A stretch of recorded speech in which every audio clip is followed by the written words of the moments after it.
రోజుల్లో కూడా మీ అందరికీ కామెంట్ చేసి ఇస్తానని చెప్పి మాట ఇచ్చాం. అదేవిధంగా ఈ రోజు మరి సుమారు 5 నెలల 15 రోజుల పాటు మీ అందరికీ కూడా ఈ చుట్టుపక్కల ఓఎన్జీసీ కానీ రిలయన్స్ కానీ గుజరాత్ కానీ ఆయిల్ ఇండియా కానీ ఏ కార్యక్రమాలు ఉన్నా మీ అందరికీ కూడా కాంపెన్సేషన్ ఇవ్వాలని చెప్పి మన ముఖ్యమంత్రి గారు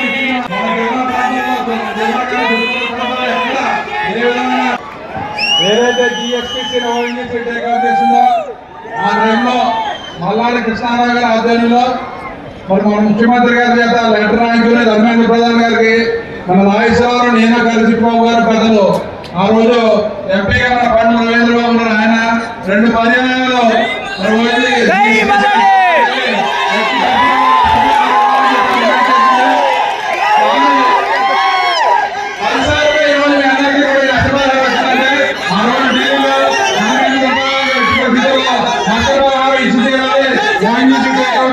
జిఎస్టీసీ నష్టపరిహారం చెప్పారు. ఆ పోరాటం వల్ల ఈ రోజు మీ అందరికీ కూడా ఈ సుమారు 795 కోట్లు మన 5 నియోజకవర్గాలకి డబ్బులు వచ్చినాయంటే నాకు పోరాటం వల్ల తప్ప మీ అందరూ కూడా అర్థం చేసుకోవాలని చెప్పి తెలియజేసుకుంటూ ప్రజలకు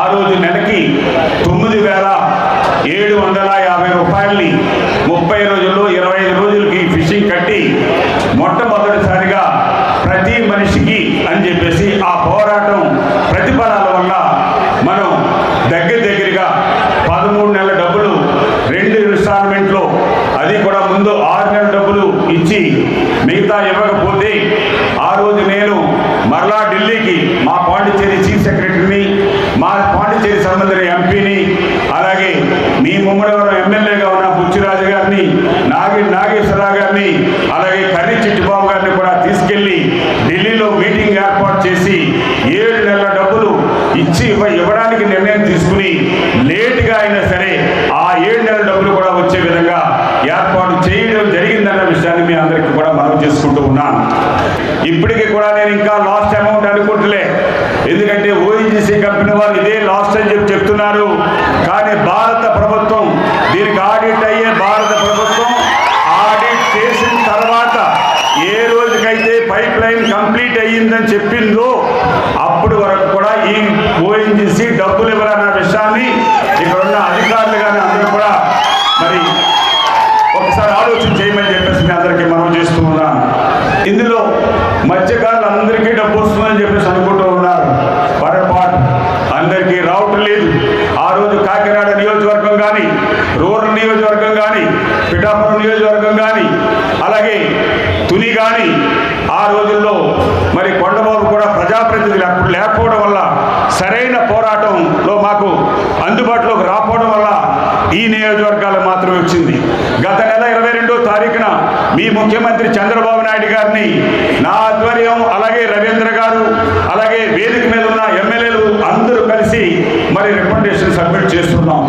రాబోయే రోజుల్లో ఈ వేటగాడు ఒక మొగ మీదనే కాకుండా ఇక్కడ మొగ మొదలు పెడితే కాకినాడ మొగ అవ్వచ్చు, లేదంటే బైరాపురం సంబంధించిన మొగ అవ్వచ్చు, నర్సాపురం అవ్వచ్చు, ఇచ్చాపురం అవ్వచ్చు, తడవచ్చు. వేటగాడు రాష్ట్రాల అద్దు లేకుండా వేట చేస్తూ ఉంటాడు. అందుకని మొన్న నవంబర్ 22వ తారీఖున ముఖ్యమంత్రి గారిని మీ చంద్రబాబు నాయుడు గారిని అలాగే పవన్ కళ్యాణ్ గారిని అందరినీ కూడా కలిసి ఒక రికమెండేషన్ ఇచ్చున్నాం. రాత్రి కూడా మరి రవిచంద్ర గారు అడిగితే మళ్ళా 2వ కాపీ కూడా ఇచ్చున్నాను. అదే కాపీని మీ మన ఆంధ్రప్రదేశ్లో మత్స్యకారుకు మినిస్టర్గా పనిచేస్తున్న అచ్చెన్నాయుడు గారికి అలాగే ఫిషరీస్ కమిషనర్ గారికి కూడా ఇవ్వడం జరిగింది. రాబోయే రోజుల్లో ప్రతి మత్స్యకారుడికి వాడు కాలంలో వేటాడినా, గోదావరిలో వేటాడినా, సముద్రంలో వేటాడినా ఆ వృత్తికి సంబంధించిన ప్రతి ఒక్క మత్స్యకారుడికి ఇవ్వాలి అనేది ఈ సభాముఖంగా మా డిమాండ్. అదైతే 6వ తారీఖున అందరికీ కూడా బ్యాలెన్స్ అమౌంట్ అంతా మా ముఖ్యమంత్రి గారు వచ్చి చేస్తున్నారు. అలాగే నేను కొన్ని జీవోస్ అమెండ్మెంట్స్ కూడా పట్టుకొచ్చాను, మీ ఎమ్మెల్యేకి ఇవ్వబోతున్నాను. రాబోయే మరలా మార్చిలో మరి ఓఎన్జీసీ సంబంధించిన 2వ పైప్ లైన్ రాబోతుంది. ఎవరికైతే రాలేదో ప్రతి ఒక్కరికి కూడా వచ్చేలాగా మీ ఎమ్మెల్యే అలాగే ఇక్కడున్న ఎవరైతే ఎమ్మెల్యేలు ఉన్నారో వాళ్ళందరితో పాటుగా మీ వ్యక్తిగా మీ మనిషిగా మీ కులస్తుడిగా నిలబడి సాధిస్తామని చెప్పి 5 జీవోలు మార్పు చేసి తీసుకొచ్చారు. రాబోయే మార్చి ఏప్రిల్ నెలలో జరిగే ఓఎన్జీసీ వచ్చినా రిలయన్స్ వచ్చినా ఇవన్నీ కూడా ప్రతి ఒక్కరికి వాడు కాలువలో వేటాడినా గోదావరిలో వేటాడినా చెరువుల్లో వేటాడినా మావులతో వేటాడుతున్నా కూడా ప్రతి ఒక్కరికి రాబోయే పోరాటంలో మీ తరపు నుండి ఈ ప్రభుత్వం కూడా మనకు సహకారం తీసుకుని ఈ ప్రభుత్వాలు కూడా రాబోయే రోజుల్లో మనకు అండగా ఉంటానని మొన్న మేము వెళ్ళినప్పుడు ముఖ్యమంత్రి గారు కూడా చెప్పారు.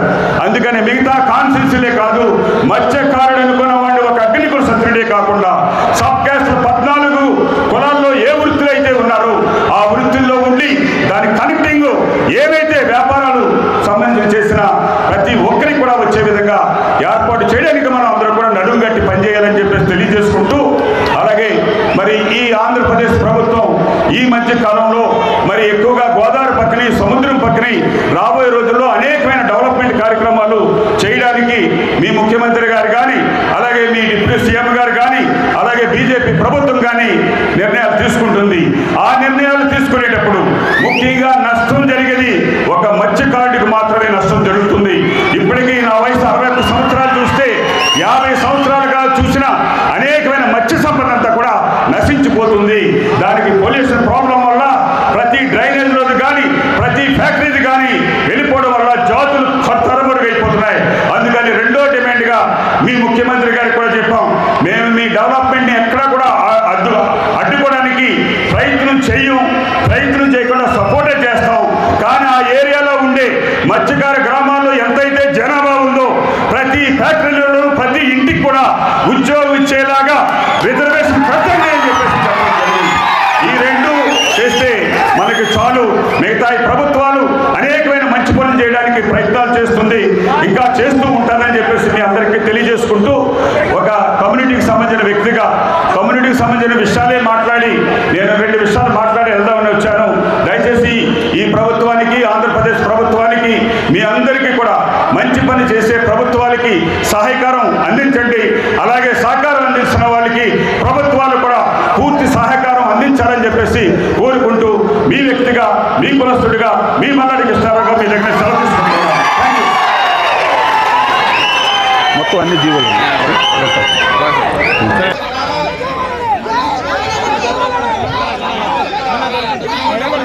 రాజు